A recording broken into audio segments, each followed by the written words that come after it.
नमस्कार मित्रांनो, मंत्रशास्त्राचा एक नवीन एपिसोड घेऊन मी आले आहे आणि आजच्या भागात आपण स्वरांच्या बीज देवता बघितला, तसेच आपण व्यंजनांच्या आणि जोडा अक्षरांच्या बीज देवता बघितल्या। तर आज व्यंजनांच्या बीज देवतांचा शेवटचा भाग आहे।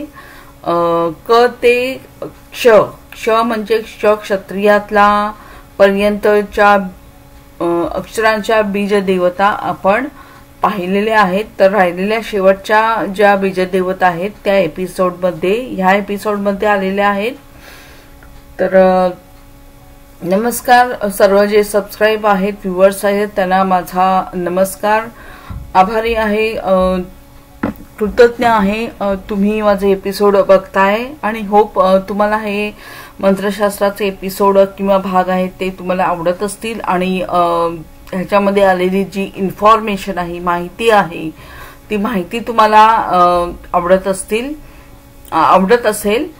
मी कोणताही ज्ञान पाजळायचा प्रयत्न करत नाहीये। माझ्याजवळ जी इन्फॉर्मेशन किंवा माहिती गोळा झालेली आहे ती गोळा झालेली माहिती तुमच्या समोर मांडण्याचा मी प्रामाणिक प्रयत्न करत आहे। तर मंत्रशास्त्रामध्ये आपण पुढे जाऊया। मंत्रशास्त्राच्या आजच्या भागामध्ये आधी मी गेल्या भागामध्ये काय झालं ते सांगते बघा। मागल्या भागात आपण ट ते म व्यंजनांच्या बीजदेवता पाहिल्या, तसेच जोड व्यंजनांच्या काही बीजदेवता पाहिल्या, तसेच आर्थिक स्थिती आणि कर्ज निवारण रोजगारासाठी काही अद्भुत मंत्र पाहिले होते। तर मित्रांनो, हे जे 3 मंत्र मी दिले होते, 2 श्रीकृष्णाचे होते आणि एक भगवान शिवशंकराचा मंत्र होता। तर ह्याचा तुम्ही नक्की अनुभव घ्या। हे 3ही मंत्र अद्भुत आहेत आणि मी जसं सांगितलेलं की त्या देवतांची पर्टिक्युलर झाडं आहेत किंवा वृक्ष आहेत, त्या वृक्षांच्या खाली बसून जर तुम्ही मंत्रजाप केला किंवा ते पर्टिक्युलर वृक्ष अवेलेबल नसेल तुमच्या भागामध्ये, तर कोणताही फळ फुलं येणाऱ्या वृक्षाच्या खाली बसून शांतपणे शांत वातावरणामध्ये मंत्र जाप करायचा आहे। जाप करताना त्या देवतेला स्मरण करायचे आहे, प्रार्थना करायची आहे आणि मंत्र म्हणायचा आहे। तुम्हाला नक्की चांगला अनुभव येईल। तर मित्रांनो, पुढे जाऊया। माझ्या चॅनलवरचे जेवढे पण नवीन व्ह्यूअर्स आहेत त्यांना मी रिक्वेस्ट करेन की माझं चॅनल जे आहे ते सबस्क्राइब करून घ्या। केवळ मंत्रशास्त्र नाही तर बेसिक ज्योतिषशास्त्राचे भाग मी बनवून ठेवले आहेत। वराह मिहिर बेसिक ज्योतिषशास्त्राची ओळख, जे नव्याने ज्योतिष शिकत आहेत त्यांच्यासाठी, त्याशिवाय फेंगशुई, हस्तरेखाशास्त्र, वास्तुशास्त्र आणि असे बरेच व्हिडिओ माझ्या चॅनलवर अवेलेबल आहेत। त्याशिवाय वेगवेगळ्या विषयांना मी हात घालणार आहे, वेगवेगळ्या विषयांची इन्फॉर्मेशन मी तुमच्या समोर मांडणार आहे। माझा अभ्यास चालू आहे। जसं मी सांगितलं, आत्ताच आपली जी वार्षिक राशी भविष्य सिरीज होती, मेष राशी ते मीन राशी पर्यंतचं भविष्य जे होतं, वार्षिक राशी भविष्य, ते संपवलं आहे आणि त्या राशी भविष्याला माझे जे एपिसोड होते राशी भविष्याचे, त्याला मला व्ह्यूअर्स आणि सबस्क्रायबरचा चांगला प्रतिसाद मिळाला। तर सर्व व्ह्यूअर्स आणि सबस्क्रायबर्स आहेत त्यांचे खूप खूप धन्यवाद। माझी जी इन्फॉर्मेशन आहे, माझ्या चॅनलची इन्फॉर्मेशन नंतर तुम्ही जे व्हिडिओ शेअर करतायत ते अनेक जणांपर्यंत पोचावेत अशी माझी इच्छा आहे आणि आपले नवीन सभासद व्हावेत आणि नवीन सभासदांपर्यंत नवीन व्ह्यूअर्स आणि सबस्क्रायबर्स पर्यंत ही माहिती पोचावी अशी माझी इच्छा आहे। तर पुढच्या भागामध्ये काय आहे ते आपण बघूया। तर आजच्या भागात आपण यंग ते क्षंग पर्यंत व्यंजनांच्या बीजदेवता पाहणार आहोत। क्षंग म्हणजे अर्थात क्षत्रियातला क्ष। तर यंग ते क्षंग पर्यंतचे जे व्यंजन आहेत त्याच्या बीजदेवता आज आपण पाहणार आहोत। तर मी या एपिसोडला सुरुवात करते आहे। बघा, मी कोणतीही माहिती तुम्हाला पुरवते आहे, मी केवळ माहिती पुरवते. बघा मित्रांनो, एक गोष्ट सांगते, मी कोणत्याही प्रकारचं ज्ञान तुम्हाला देत नाहीये. ही केवळ माहिती आहे. आपण किंवा आपल्याला परमेश्वराने पंचेंद्रिये दिलेली आहेत, जसं नाक, कान, डोळे, जीभ आणि त्वचा. ह्याला आपण ज्ञानेंद्रिये पण म्हणतो, कारण त्याच्याने ज्ञान होतं आणि आपल्याला काहीतरी कळतं, बोध होतो. तर ही आपली कर्मेंद्रिय पण आपण म्हणतो. तर ही आपण ह्या 5 तत्वांनी किंवा ह्या 5 गोष्टींनी जे ग्रहण करतो आपल्या शरीरामध्ये, ती केवळ माहिती असते. आपण नाक, कान, त्वचा, जीभ आणि नाक, कान, त्वचा, जीभ आणि डोळे, ह्याद्वारे आपण जे ग्रहण करतो ती केवळ माहिती असते. आणि आपल्या शरीरात गेल्यानंतर आपण त्यावर मननचिंतन करतो किंवा जी प्रोसेस घडून येते आणि त्याद्वारे आपल्याला जे कळते, उमजते, समजते, बोध होतो आणि आपल्याला वाटतं की हा, मला काहीतरी नवीन माहिती मिळालेली आहे, ज्याच्याने तुमची आध्यात्मिक उन्नती होते, मानसिक उन्नती होते, किंवा तुम्हाला आत्मिक आनंद होतो, आत्मिक स्वरूपाचा आनंद असतो. जर असं झालं तर त्या माहितीला ज्ञान असं म्हणतो. तर माहिती आणि ज्ञान ह्याच्यामध्ये काय फरक आहे हे तुम्ही पहिल्यांदा जाणून घ्या. माहिती, मी जे काही देते आहे तुम्हाला, ते ज्ञान नाही आहे, ती माहिती आहे. आणि त्याच्यानंतर तुम्ही जेव्हा ती ग्रहण कराल आणि तुम्हाला काहीतरी समजेल, बोध होईल, तुमची आत्मिक उन्नती जर झाली किंवा तुम्हाला बरं वाटलं, तुम्हाला आनंद वाटला, तुम्ही सुखावलात, तुम्हाला पूर्णपणे सॅटिस्फॅक्शन झालं माझ्या माहितीने, तर त्याला ज्ञान म्हणता येईल किंवा बोध म्हणता येईल.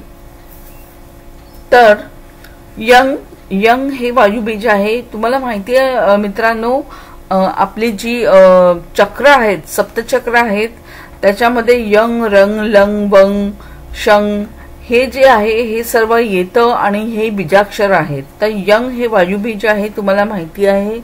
वायुबीज हे विशुद्ध चक्राचं बीज पण आहे, तसंच हे चामुंडा बीज आहे. रंग अग्निबीज आहे, मणिपूर चक्राचं रंग, आपण रंग ही त्याचं बीज आहे आणि रंगचा जाप करायचा असतो. मणिपूर चक्र शुद्ध व्हावं म्हणून किंवा बॅलन्स व्हावं म्हणून, तुम्हाला माहिती असेल ज्यांनी चक्राचा अभ्यास केला.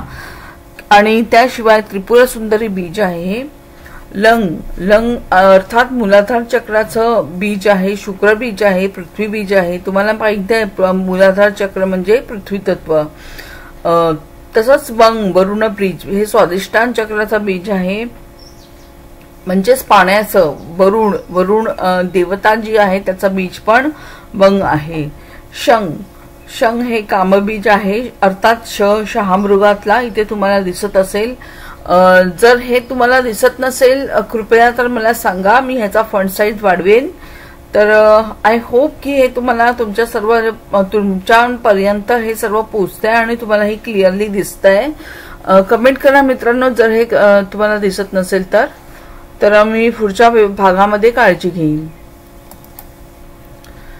षटकोनातला आहे. शंग बीज, सूर्यात्मा बीज, संग, ब्राह्मी बीज आणि धूम्रध्वज बीज या सर्व देवता आहेत. हंग हे शिवबीज आहे. तुम्हाला माहिती आहे आज्ञाचक्राला 2 पाकळ्या असतात, त्यापैकी एक पाकळी हंग बीज असतं आणि दुसरं क्षत्रियातला आणि त्याच्या टिंबक शंग बीज असतं.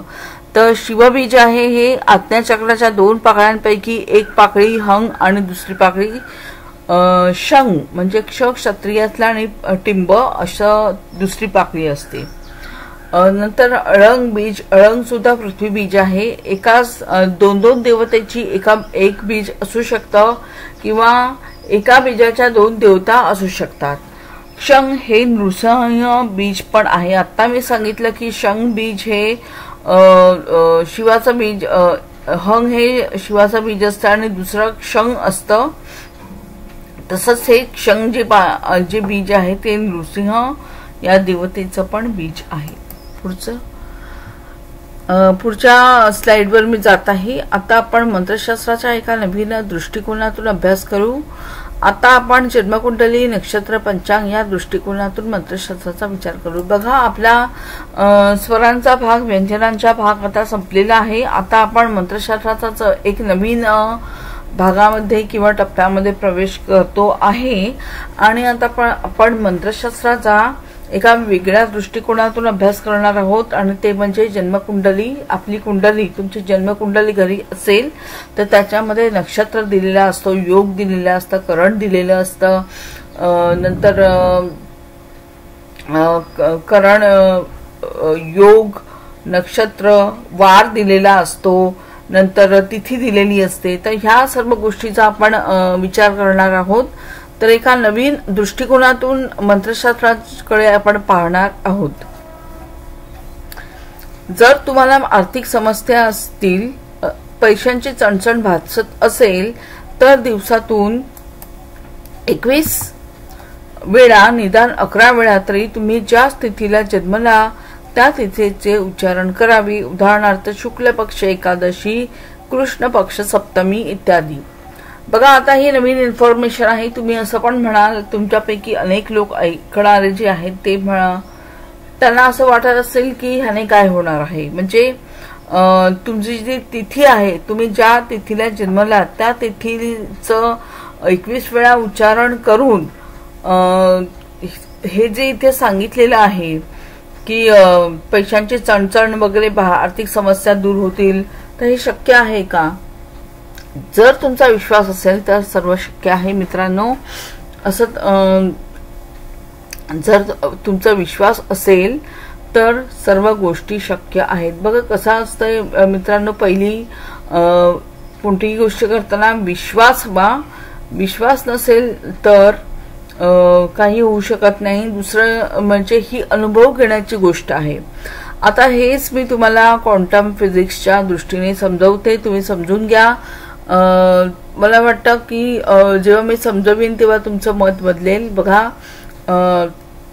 कसं असतं मित्रांनो की एखादी परिस्थिती असते, एक मोमेंटम असतो आणि तो त्याच पद्धतीने फिरत असतो। जसं तुम्हाला काही आर्थिक समस्या आहे किंवा तुमच्या घरी कोणतरी आजारी आहे आणि तुम्ही विचार करता की ही परिस्थिती अशी कधीपासून चालू आहे आणि ही कधीपर्यंत राहणार आणि ही परिस्थिती का बदलत नाहीये। म्हणजे तुम्ही त्या परिस्थितीवर विचार करत असता। तुमच्या घरामध्ये कोणी आजारी असेल तर तुम्ही त्या आजारपणाच्या दृष्टिकोनातूनच विचार करत असता। तुम्ही दुसरा विचार नाही करत। तुमचे विचार त्या परिस्थितीला जोडलेले असतात, खेळलेले असतात। पण त्यामुळे काय होतं की तुम्ही त्या एका पर्टिक्युलर मोमेंटम मधनं बाहेरच पडत नाही, तर तुमची परिस्थिती कशी बदलणार? तुम्हाला जर त्या पर्टिक्युलर चालू असलेल्या मोमेंटम पर्यंत, तुम्हाला हे तर माहिती की प्रत्येक परिस्थिती ही बदलत असते आणि ह्या जगामध्ये कोणतीही गोष्ट स्थिर नाहीये, तर ती ह्या सगळ्या चालू गोष्टी असतात आणि ह्या गोष्टी बदलणार असतात, या बदलत असतात। कोणतीही गोष्ट तशीच नाही राहत। जगामध्ये सर्व गोष्टींना गती आहे। विचार माणसाच्या डोक्यामध्ये येतात, माणूस कृती करतो, बोलून दाखवतो किंवा इमॅजिन करतो। त्यामुळे काय होतात की हे विचार माणसाच्या मेंदूतून परत स्पेसमध्ये बाहेर पडतात। मग ते विचार जे आहे ते फिरून त्याच पद्धतीच्या विचारांशी आकर्षिले जातात। म्हणजे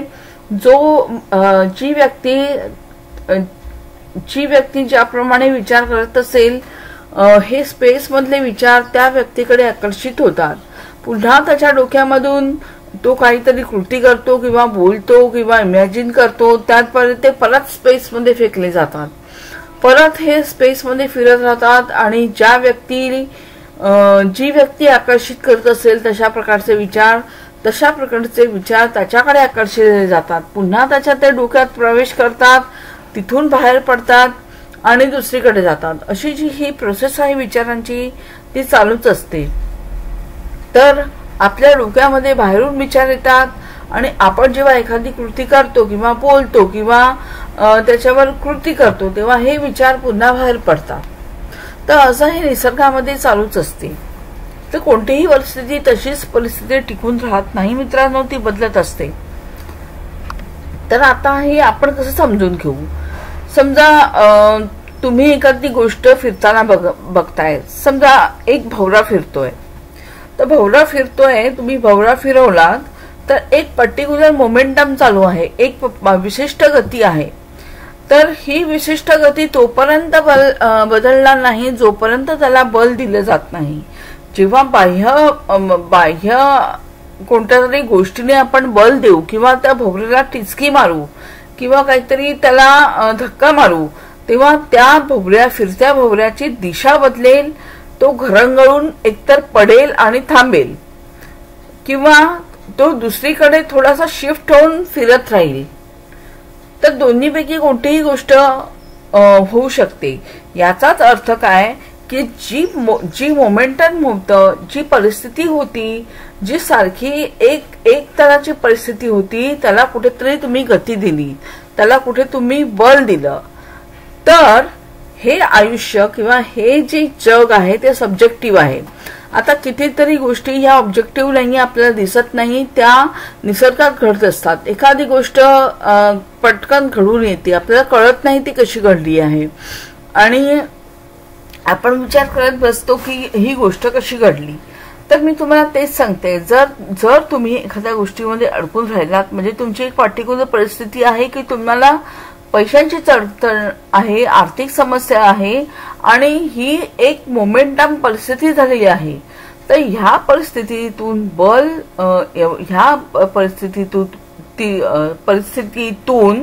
जर तुम्हाला बाहेर पडायचं असेल मित्रांनो, तर तुम्हाला गती द्यावी लागेल, त्याला बल लावावं लागेल. मग हे बल कसलं, तर पॉझिटिव्ह विचारांचं, पॉझिटिव्ह इमॅजिनेशनचं, पॉझिटिव्ह कृतीचं बल. आणि जेव्हा तुम्ही ती अशा प्रकारे त्या मोमेंटमला, पर्टिक्युलर मोमेंटम आहे त्याला गती देता, तेव्हा ती परिस्थिती नक्कीच बदलते. तर मला हेच सांगायचं आहे की कोणतीही कृती आपण जेव्हा करतो तेव्हा किंवा कोणताही आपण नवीन विचार करतो तेव्हा त्या परिस्थितीला आपण गती देत असतो. तेव्हा एका पर्टिक्युलर परिस्थिती चाललेली आहे त्याला आपण थोडासा धक्का देत असतो, थोडीशी गती लावत असतो आणि जेव्हा आपण हे करतो तेव्हा ती परिस्थिती नक्कीच बदलते. मी तुम्हाला क्वांटम फिजिक्सच्या हिशोबात नाही सांगितलेलं आहे, तर ह्याच्यावर मित्रांनो नक्की विचार करा. जे लोक बोलतात की परिस्थिती ह्याने काय होणार, हे करून त्याने काय होणार, असं करून काय होणार, तसं करून काय होणार, त्यांना माझं हे उत्तर आहे की तुम्ही जसं रामदास स्वामी म्हणतात की केल्याने होतं आहे रे, आधी केलेचे पाहिजे.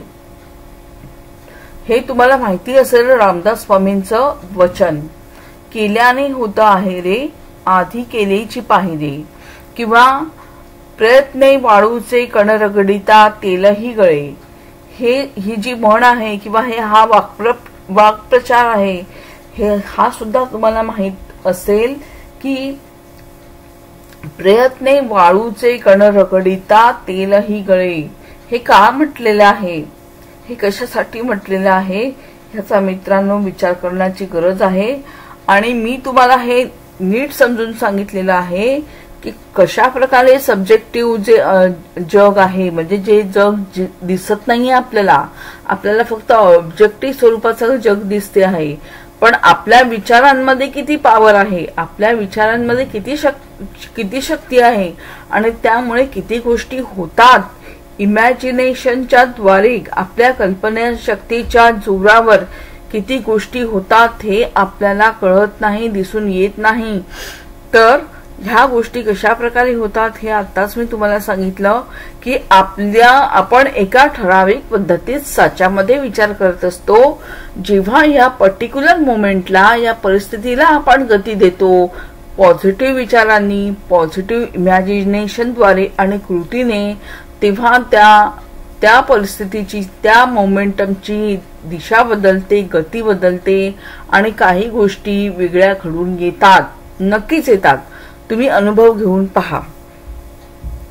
तर आपण कुठे होतो, तर जर तुम्हाला आर्थिक समस्या असतील, पैशांची चणचण भासत असेल तर दिवसातून 21 वेळा निदान 11 वेळा तरी तुम्ही ज्या तिथीला जन्मला आहात त्या तिथीचे उच्चारण करावे। उदाहरणार्थ शुक्ल पक्ष एकादशी, जर एखादा व्यक्ती शुक्ल पक्ष एकादशीला जन्मला असेल तर त्याने शुक्ल पक्ष एकादशी असं 21 वेळा म्हणावं आणि इंटेन्शन सहित म्हणावं। म्हणजे मला पैशाची चणचण भासत आहे त्यासाठी संकल्प करून म्हणावं की म्हणून मी शुक्ल पक्ष एकादशी असं म्हणतो आहे, कारण माझा हा पर्टिक्युलर प्रॉब्लेम आहे आणि तो प्रॉब्लेम दूर व्हावा म्हणून मी हे म्हणत आहे। हे जे आहे तुमच्या मनात असलं पाहिजे, तुमच्या डोक्यामध्ये असलं पाहिजे की मी हे पर्टिक्युलर वाक्य का म्हणत आहे, कारण मी तुम्हाला सांगितलं तुम्ही जो शब्द पुन्हा पुन्हा उच्चारता त्याला एक फ्रिक्वेन्सी प्राप्त होते, त्याला एक गती प्राप्त होते, तो मंत्राच्या स्वरूपात तयार होतो। कोणताही शब्द जेव्हा आपण पुन्हा पुन्हा उच्चारतो तेव्हा त्याला मंत्राचा स्वरूप येतो, त्याला एक शक्ती प्राप्त होते आणि ती शक्ती काम करते। हे आपल्या मंत्रशास्त्राच्या एपिसोडमध्ये तुम्ही आधी बघितलं असेल की प्रत्येक शब्द हा मंत्रच असतो। जेव्हा आपण त्याचं पुन्हा पुन्हा उच्चारण करतो तेव्हा त्याला गती प्राप्त होते आणि तो मंत्रासारखा काम करतो, तो मंत्र तयार होतो, त्याचा मंत्र तयार होतो, त्याचं स्वरूप मंत्रामध्ये तो ट्रान्सफर होतो किंवा त्याला मंत्राचं स्वरूप प्राप्त होते। तर ह्या दृष्टीने तुम्ही विचार करा, जेव्हा तुम्ही एखादी गोष्ट परत परत पॉझिटिव्हली म्हणता किंवा पॉझिटिव्ह इंटेन्शनने म्हणता तेव्हा ती कृती किंवा पॉझिटिव्ह वळण घेते आणि ती कामं ती कार्य होतात, संपन्न होतात। पुढे तुम्ही सतत आजारी पडत असाल, आजारपण येत असेल तर आरोग्य चांगले राहण्यासाठी आपण ज्या वारी जन्मलो त्या वाराच्या नावाचे उच्चारण करावे। उदाहरणार्थ मंगळवार, गुरुवार यामध्ये त्या ग्रहांची नावं पण येतात। बघा मित्रांनो, तुम्हाला जर तुमचं आरोग्य बिघडते आहे किंवा आरोग्य ढासळते आहे असं जर वाटत असेल तर हा उपाय नक्की करून बघा। आता मी सांगितलं त्यामागचं सब्जेक्टिव्ह जगाचं हे जे स्वरूप आहे जे आपल्याला दिसत नाही, तर हे सब्जेक्टिव्ह जग कसं काम करतं किंवा आपण जे पुन्हा पुन्हा म्हणतो तर पर्टिक्युलर जे मोमेंटम चालू आहे तुमच्या आयुष्यामध्ये, पर्टिक्युलर परिस्थितीने तुम्ही जे पुढे जात आहे तर ती परिस्थिती बदलण्यासाठी आपल्याला गती देण्याची आवश्यकता आहे। आणि ही गती आपण कशी द्यायची आहे तर कल्पनेच्या द्वारे जायची आहे, म्हणजे चांगलं इमॅजिन करायचं आहे, पॉझिटिव्ह विचार करायचे आहेत, पॉझिटिव्ह चित्र बघायची आहेत, तुम्ही काहीतरी चांगलं करत आहात, तुम्ही चांगल्या परिस्थितीत आहात असं बघायचं आहे। मुद्दाम हे डेलिबरेटली तुम्हाला करावं लागेल। मला माहित आहे हे करणं सोपं नाहीये, पण तुम्हाला हे डेलिबरेटली करावं लागणार आहे, मुद्दामून करावं लागणार आहे, तेव्हाच तुम्ही ह्या परिस्थितीला ढकलून तुम्ही पुढे जाऊ शकाल। निदान तुम्हाला प्रयत्न करायचा आहे आणि शेवटी तुम्हाला परमेश्वराला सरेंडर करावं लागेल की परमेश्वराच्या शरण जावं लागेल, कारण शेवटी जे काही आहे ते परमेश्वराच्या हातातच आहे। आपण फक्त कृती करू शकतो। गीतेमध्ये सुद्धा हेच सांगितलेलं आहे की आपण आपलं फक्त कर्म करू शकतो, आपल्याला तेवढंच करायचं आहे, आपण फक्त करू शकतो, बाकी रिझल्ट जो काही असेल तो आपल्याला एक्सेप्ट करावा लागेल। आपण फक्त परमेश्वराची प्रार्थना करू शकतो, आपण परमेश्वरासमोर सरेंडर होऊ शकतो, परमेश्वराला शरण जाऊ शकतो आणि परमेश्वरच आपल्याला मदत करू शकतो। आपलं काम एवढंच आहे की कृती करणं, बाकी सर्व परमेश्वराच्या हातात असतं। तर एवढं मात्र करा मित्रांनो, आपल्याला जेवढं करण्यासारखं शक्य आहे ते तरी माणसाने केलं पाहिजे। तर वाराचं मी सांगितलं की वारामध्ये तो पर्टिक्युलर ग्रह पण येतात, तर त्या पर्टिक्युलर ग्रहांचे मंत्र सुद्धा तुम्ही मंत्राचा जप करू शकता त्या परिस्थितीतून बाहेर पडण्यासाठी। तर आरोग्य राहण्यासाठी हा एक उपाय आहे जो पंचांगाच्या दृष्टीने किंवा जन्मकुंडलीच्या दृष्टीने आपण पाहत आहोत। तर मंत्रशास्त्राचा हा एक वेगळा भाग आहे। तर हे करून बघा, हे अनुभवण्यासारखं आहे मित्रांनो। याबद्दल आणखीन मी जास्त सांगू शकत नाही, हे अनुभव घेण्यासारखं आहे। आणि जरी मी तुम्हाला एखाद्या दुसऱ्या व्यक्तीचा नंबर देऊन सांगितलं की ह्यांना विचारा, ह्यांना अनुभव आलेला आहे, तर प्रत्येकाचे अनुभव आणि प्रत्येकाचा विश्वास किंवा विश्वासाची उंची हे वेगवेगळी असते। त्यांना अनुभव आला आणि तुम्ही करून सुद्धा तुम्हाला जर अनुभव आला नाही तर मी काही करू शकत नाही। प्रत्येक जण वेगवेगळ्या विश्वासाने आणि दृष्टिकोनातून वेगळ्या अंडरस्टँडिंगतून प्रयत्न करत असतो। जर तुम्ही विश्वासाने प्रयत्न केला तर तुम्हाला त्याचं फळ नक्की मिळेल। तिसरं, आपण आपल्या जन्म नक्षत्राचा जप केला असता आपल्या हातून होणाऱ्या चुका टळतात, आपल्या हातून होणारे अपराध टाळले जातात। एकूण नक्षत्र 27 आहे, उदा आश्लेषा आणि अनुराधा। बघा, एखाद्याचा आश्लेषा किंवा अनुराधा नक्षत्र असेल तर त्याने अनुराधा अनुराधा अनुराधा असं 21 वेळा म्हणावं। एकूण नक्षत्र किती आहेत तर 27 आहेत। एकूण नक्षत्र 27 आहेत। तर जर तुम्हाला असं वाटत असेल की तुमच्या हातून खूप चुका होत आहेत, ऑफिसमध्ये किंवा काही प्रॉब्लेम येत आहे, तर हा उपाय करून बघा मित्रांनो। आणि इंटेन्शनने करा की माझ्या हातातून चुका होत आहेत, संकल्पाने करा की माझ्या हातून हल्ली खूप चुका होत आहेत, तर हे चुका होण्याचं प्रमाण कमी व्हावं किंवा हे संपूर्ण बंद व्हावं असं प्रार्थना करा। किंवा इंटेन्शन असू दे की अनुराधा अनुराधा अनुराधा हे माझं जन्म नक्षत्र आहे, आणि हे बोलून तुम्ही किंवा इंटेन्शन मनात ठेवून तुम्ही तुमच्या नक्षत्राचं उच्चारण करा। पुढे, आपण ज्या योगाच्या दिवशी जन्मलो त्या योगाचे आपण स्मरण केले असता अनेक व्याधीपासून मुक्तता मिळते असा अनुभव आहे। अनेक क्रोनिक आजार, जुनाट रोग, बऱ्यानं होणाऱ्या जखम्या बरा होऊ लागतात। एकूण योग 27, सौभाग्य योग, प्रीती योग। तर एकूण योग मित्रांनो 27 आहेत। तर जो कोणता तुमचा योग आहे बघा, तुमची कुंडली उघडून बघा, त्याच्यामध्ये करण, योग, वार, तिथी, नक्षत्र सगळं दिलेलं असेल। तर जे जे तुमचं नक्षत्र किंवा योग करण आहे तर त्याप्रमाणे तुमचा योगाचा करणाचा 21 वेळा उच्चार करायचा आहे। तर इथे योग आहे सौभाग्य योग।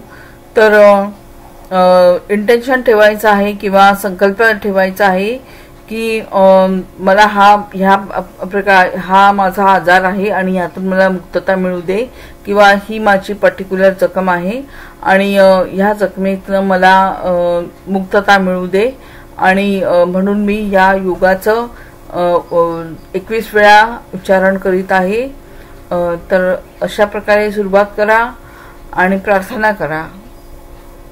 नंतर पुढचं बघा मित्रांनो, खूप काही आहे, आपल्याला माहित नाहीये, फक्त खूप काही गोष्टी अवेलेबल आहेत पण आपल्याला माहित नसतं काय करावं। तर आणि म्हणूनच हा एपिसोड मी बनवला की खूप जणांना हे माहीतच नसेल की ह्यासाठीच तर पंचांग बनवलं गेलंय मित्रांनो। पंचांगात एवढी महत्त्वाची माहिती का असते, का दिलेली असते? पंचांग हे फार पूर्वीपासून लोक बघत आलेले आहेत आणि पंचांगाचा असाही उपयोग होतो हे तुम्हाला आज कळलं असेल। तर ह्याचा तुम्ही अनुभव घेऊन बघा, एवढंच मी सांगू शकते, बाकी काही जास्त मी बोलू शकत नाही। तर हे अनुभव घेण्याच्या गोष्टी आहेत। पुढचं, आपण ज्या करणावर जन्मलो त्या करणात सतत उच्चारले असता सतत येणारे अपयश, कामात येणारे अडथळे, काम बंद पडणे, काम न मिळणे, काम न होणे असे सर्व प्रकार बंद होतात। एकूण करण 11 आहेत, संभव आणि तैतील हे 2